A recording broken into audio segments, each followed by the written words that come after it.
फाटल चटाई टूट गइल खटिया रे फाटल चटाई डार्लिंग करे दा ठोकाई सुगी करे दा ठोकाई करे दा ठोकाई हाजी करे दा ठोकाई टूट गइल खटिया रे फाटल चटाई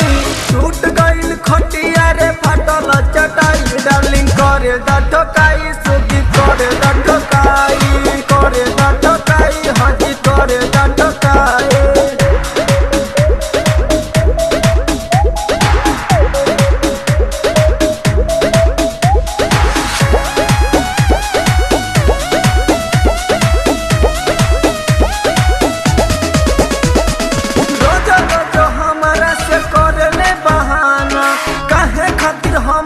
के करता ईमाना